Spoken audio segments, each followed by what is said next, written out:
కదా. మరి దావీదు రాసిన ఎన్నో కీర్తనలు ఉన్నాయి కదా, ఒక్కొక్క దానికి మరి ఒక్కొక్క రీతిగా ఉన్నాయి కదా. మనుషులమైన మనం కూడా ఉన్నాం, కానీ మనకంటూ కూడా ఒక నామం, ఒక పేరు అనేది ఉన్నది కదా. మరి అదే రీతిగా మరి దావీదు రాసిన అనేక కీర్తనలో ఒక్కొక్క దానికి ఒక్కొక్క వివరణ బట్టి మరి తనకు కలిగిన బాధలన్నింటిలో నుంచి ఆ కీర్తనను రాస్తున్నట్టుగా మనం చూస్తున్నాం. అయితే 28లో దావీదు కీర్తన మరి తనకు కలిగిన శ్రమలన్నింటిలో నుంచి ఆయన సహాయం కోసము ఇది రాస్తున్నట్టుగా చూస్తాం. మనం దేనికోసము? సహాయం కోసము రాస్తున్నట్టుగా మరి ప్రార్థిస్తున్నట్టుగా మనం చూస్తాం కదా. మనం కూడా మరి ఎన్నో కలిగినప్పుడు మనం ఏం చేస్తాము? ఒక సహాయం కోసం, ఒక హెల్ప్ కోసం అని మనం ఇతరులను అంటూ ఉంటాం. అదే రీతిగా ఇక్కడ దాన్ని కూడా మరి 28లో కీర్తన ద్వారా మరి ఏ రీతిగా రాశాడు, మరి ఏం మాట్లాడుతున్నాడు అనేది మనం ఏదేమో మనం ధ్యానించుకుందాం. యెహోవా, నేను నీకు మొరపెట్టుచున్నాను, నా ఆశ్రయ దుర్గమా, మౌనంగా ఉండక నా మనవిని ఆలకించును. దేవుని నామానికి స్తోత్రం. అక్కడ దావీదు ఏమంటున్నాడు? ఫస్ట్ మాటలో నేను నీకు మొరపెట్టుచున్నాను, నా ఆశ్రయ దుర్గమా, మౌనంగా ఉండకుండా నా మనవి ఆలకించును అంటున్నాడు కదా. మరి ఇర్మియా 33:3లో ఏమంటాడు? ఒకసారి నాకు మొరపెట్టు, నేను నీకు ఉత్తరం ఇచ్చేను, గూఢమైన సంగతులు నీకు తెలియజేసేను అని అంటాడు అక్కడ కదా.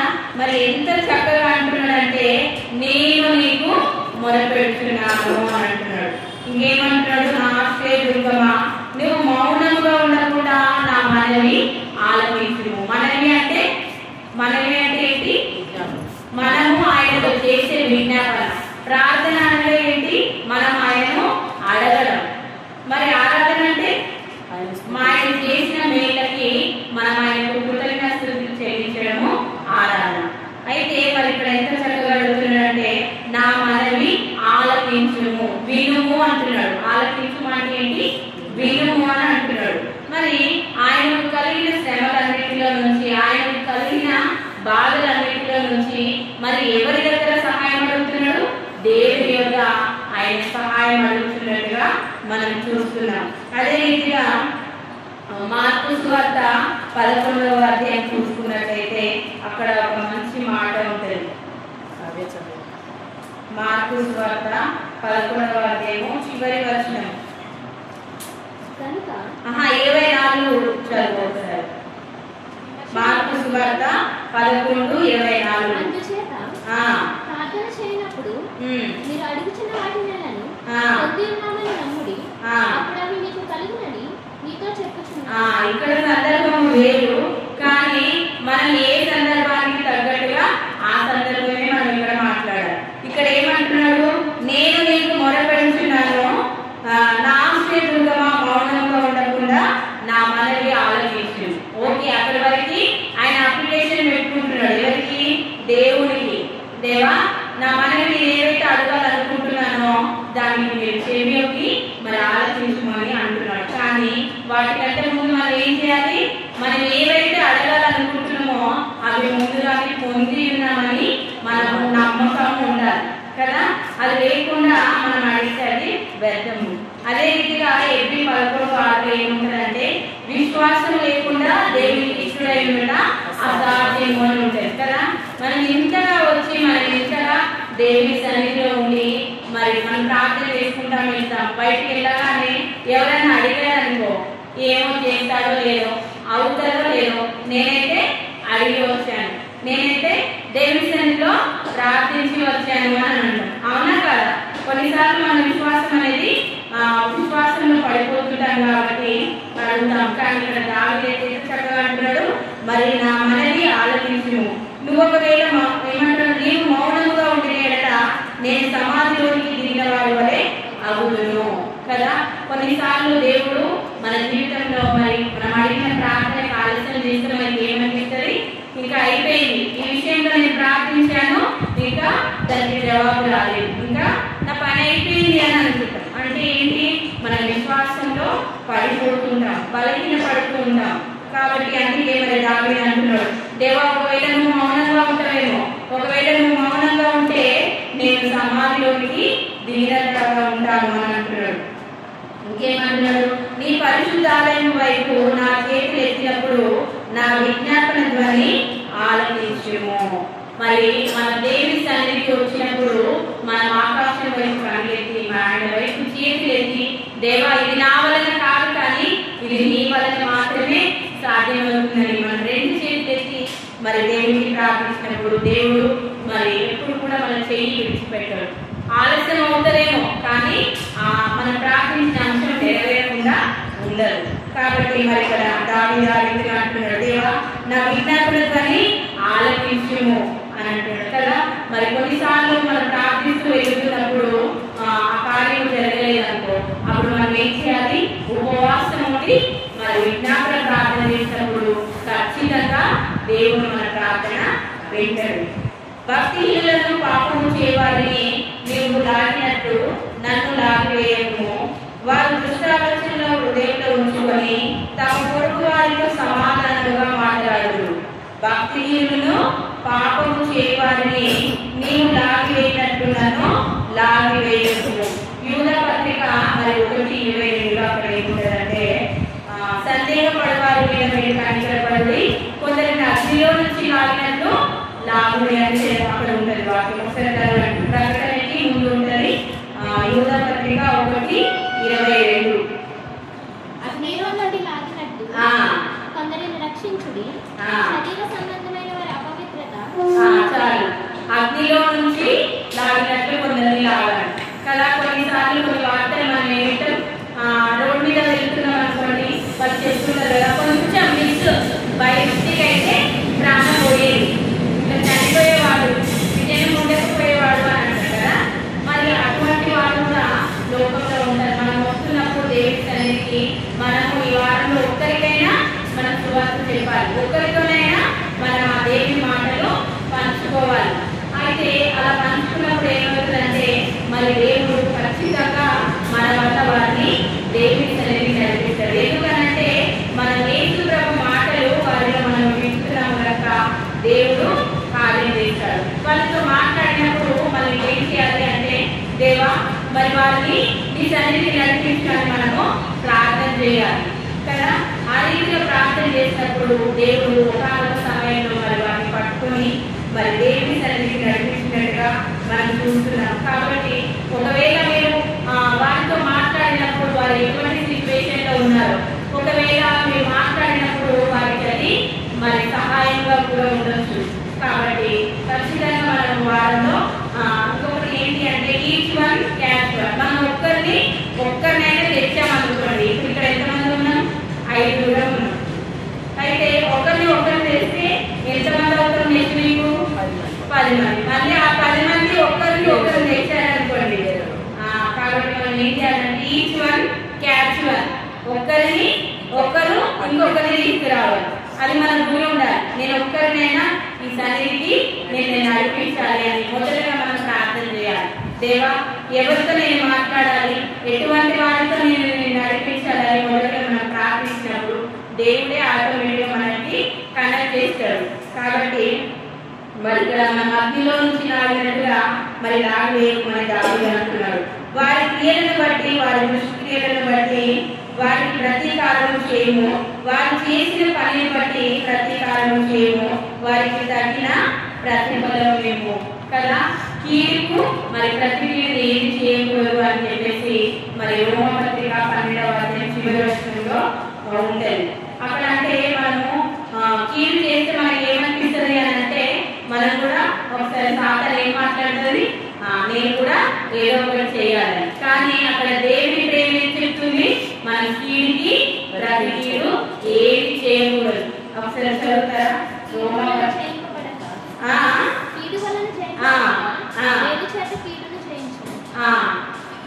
దేవుని నామానికి స్తోత్రం. మరి ఒకవేళ మనం కీడు చేశారనుకోండి, అయినా కూడా మనం దేవుని బట్టి క్షమించాలి, దేవుని నామమును బట్టి మాత్రమే మనము క్షమించాలి. వారు కీడు చేశారని మనం కీడు చేయకూడదు, వారికి మేలు చేస్తేనే మనం వారిని జయించాలి.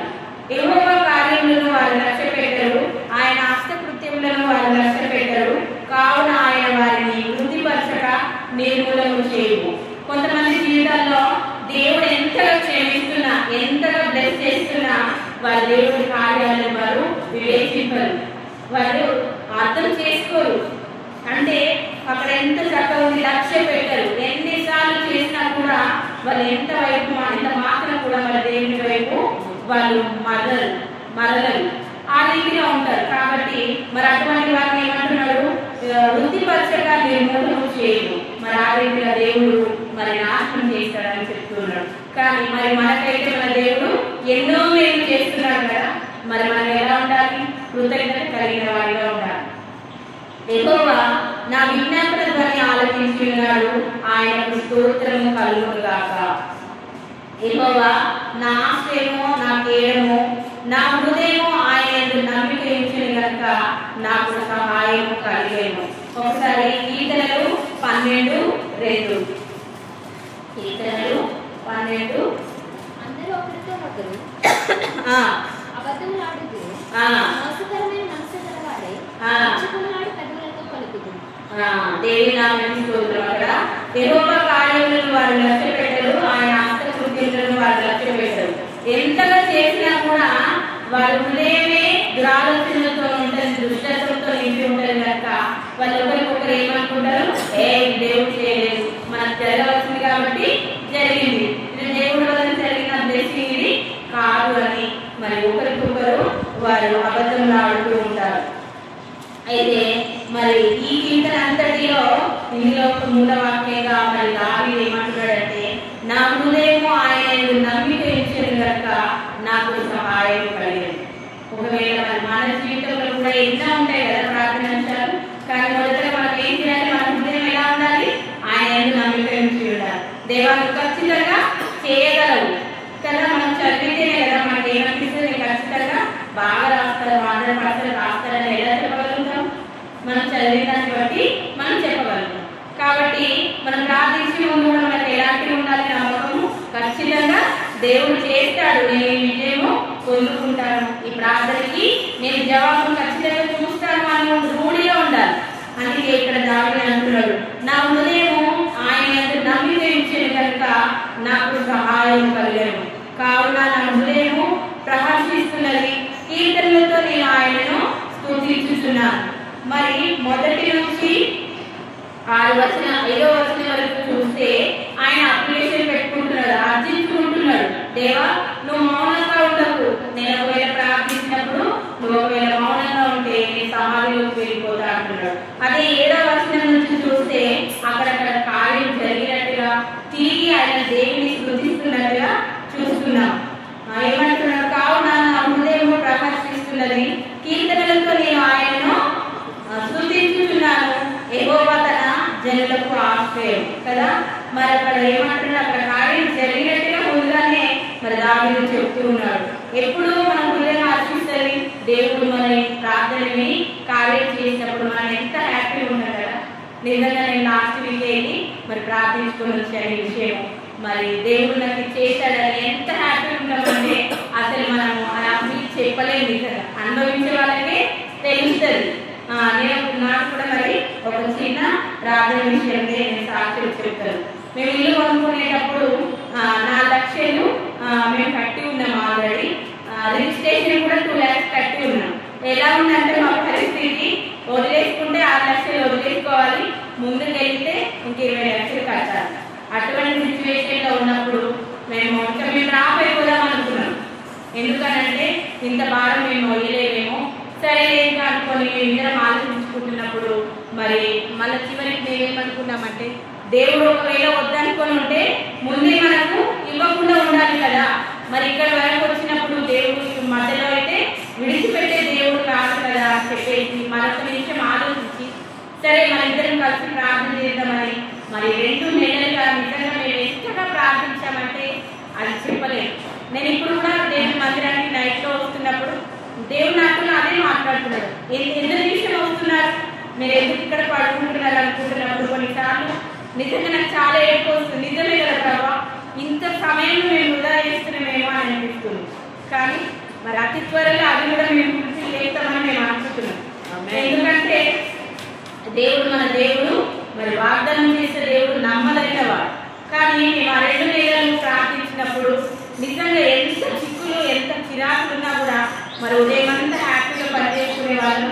మేము ఒకటే అడగాలనుకునేది, నైట్ అయితే ప్రార్థన చేస్తాము, 3 గంటలకు లేచి మబ్బులో ప్రార్థన చేస్తాం కదా, ఇంకా ఏమన్నా చేసుకొని అడగడము మనం అడిగాం. కానీ మన దేవుడు విడిచిపెట్టే దేవుడు మాత్రము కాదు. ఖచ్చితంగా మనము మేము ఇంకా ఏం అడిగామంటే, మరి యోగ్యమైనది, నాణ్యతమైనది, శ్రేష్టమైన గురువు మాకు ఈ దేవా అని చెప్పేసి అడిగినప్పుడు మేము ఎలా అయితే అడిగామో అలానే దేవుడు ఇచ్చాడు. మేము ముందుగానే మేమేమన్నా దేవా ఇది మేము అనేకుల ముందు మేము సాక్ష్యంగా ఉంటామని ముందుగానే స్తుతిస్తూ మేము ప్రార్థించాము. దేవుడు మరి అనుకుని రీతిగా మరి ఆ రీతిగా చేశాడు. ఇక్కడ దావీదు కూడా అదే అంటున్నాడు, నా హృదయం ఆయన నమ్మిక ఇచ్చిన కనుక నాకు సహాయం కలిగింది. మరి ఎప్పుడు మనకు సహాయం కలుగుతుందంటే మనం ప్రార్థించే ప్రార్థనకి దేవాలయం ఖచ్చితంగా చేయగలిగింది. ఇది నేను నమ్ముతున్నానని మనం ఎప్పుడైతే నమ్మకంతో ప్రార్థిస్తామో ఖచ్చితంగా దేవుడు ఆ ప్రార్థన వింటాడు. మరి మన జీవితంలో కూడా ఎన్నో ఉంటాయి. ఏమంటున్నాడు, యెహోవా తన జనులకు ఆశ్రయము, ఆయన తన అభిషిక్తులకి రక్షణ దుర్గము, నీ జనులను రక్షించుము, నీ స్వాస్థ్యమును ఆశీర్వదించుము. మరి ద్వితీయోపదేశకాండము 28వ అధ్యాయం మొదటి నుంచి చూసినట్లయితే అక్కడ ఎన్ని రకాల జీవనాలు ఉంటాయంటే నిజంగా అది చదువుతుంటే అది ఇంతకుముందు అక్కడ ప్రారంభంలో చెప్పారు కదా, రాజ్యానికి తల్లిలో పాట పాడుతున్నప్పుడు ఆ పాటలో రీతిగా నడవాలి అన్నప్పుడు అక్కడ బ్లెస్సింగ్స్ అన్ని చదివితే అవన్నీ మనము నిజ జీవితంలో నడుచుకోవాలి. అప్పుడు నిజంగా మనం ఎంత బ్లెస్ అయి ఉంటామంటే అది మనల్ని చూసి ఎదుటి వాళ్ళు ఆశ్చర్యపోతారు. మరి ఆ రీతిగా మన జీవితం ఉంటుంది. వారికి కాపరి వై నిత్యము వారిని ఉద్ధరించుము. మరి కాపరి అంటే కూడా ఇక్కడ మనకు కాపరి ఉంది, మనం గొర్రెలు ఉంది. గొర్రెలను కంటాయా, కాపరి గొర్రెలను కంటాయా చెప్పాలి. గొర్రెలను కంటాయా, కాపరి గొర్రెలను కంటారా? గొర్రెలు అయితే ఇక్కడ ఏంటి అంటే మనం కొన్నిసార్లు ఏమనుకుంటామంటే మనం ఎదురు తీసుకెళ్ళాలి, ఆమె తెచ్చి పెట్టుకుంది కదా, ఆమె చూసుకోవచ్చు కదా అని కొన్నిసార్లు అంటుంటారు. కానీ అక్కడ కాదు. గొర్రెలమైన మనము ఇంకా ఇతరుల గొర్రెలను దేవుని సన్నిధికి తీసుకురావాలి. మన ఉన్న ఈ గొర్రెలను కాపరైన మరి దైవ సేవకురాలు మన నిమిత్తము ప్రార్థన చేస్తూ మన యోగక్షేమాల నిమిత్తం ఆయన సన్నిధిలో మరి ప్రార్థించే విధంగా ఉంటుంది. కాబట్టి మరి దావీదు సహాయం కోసం ప్రార్థన చేసినట్టుగా మరి మన జీవితంలో కూడా ఎన్నో ఉంటాయి కదా, ఆర్థిక సమస్యలే కావచ్చు, వివాహ విషయమే కావచ్చు, ఉద్యోగ విషయమే కావచ్చు, ఇల్లు విషయమే కావచ్చు, ఏ రకమైన సహాయమైనా కూడా మరి దావీదు ఏమంటున్నాడు, నేను నా హృదయమందు నమ్మిక ఇచ్చి ఉన్నాను కనుక నాకు సహాయం కలిగింది. కాబట్టి ఈ దినము మనము మన హృదయంలో ఎవరైనా నమ్మికరించాలి, ఆయన మనం నమ్మికరించినప్పుడు ఖచ్చితంగా మనకు సహాయం అనేది కలుగుతుంది. మరి ఒకసారి కళ్ళు మూసుకున్నట్లయితే ఒక చిన్న ప్రార్థన చేసుకున్నాం. దేవా నీకు స్తోత్రములు తండ్రి, మహాపరిశుద్ధుడా మహోన్నతుడా నీకు వందనాలు ప్రభా. నిజమైన ఆయన నీకు వందనాలు. దావీదు వేలతో కీర్తనతో ప్రభా సహాయం కోసం చేసిన ప్రార్థన తండ్రి, అయ్యా మా జీవితంలో కూడా తండ్రి ఎన్నో సహాయాలు ఉన్నాయి, ఎన్నో అవసరతలు అత్యంతలు ఉన్నాయి ప్రభా. కానీ తండ్రి మరి దావీదు అన్న రీతిగా తండ్రి మా హృదయంలో మేము నమ్మిక ఇచ్చుకుంటున్నాం. దేవా మాకు సహాయం చేయవాడు మీరే, తిరిగి మేము కీర్తనలతో తండ్రి ప్రహాసించేది మీరే తండ్రి. మీకు స్తోత్రము ప్రభా. ఈ విన్న వాక్యం తండ్రి ప్రతి హృదయంలో నీరు కట్టి ఫలింపచేసి నీ నామానికి మహిమ తెచ్చుకోమని ఈ కొద్ది ప్రార్థన నజరేయుడైన పరిశుద్ధ నామమున అడిగి ప్రార్థించి వేడుకుంటున్నాను పరమతండ్రి. ఆమేన్. దేవుని నామానికి మహిమ కలుగుగాక. మరి ఇంతవరకు చక్కని వాక్యాలను అందించినటువంటి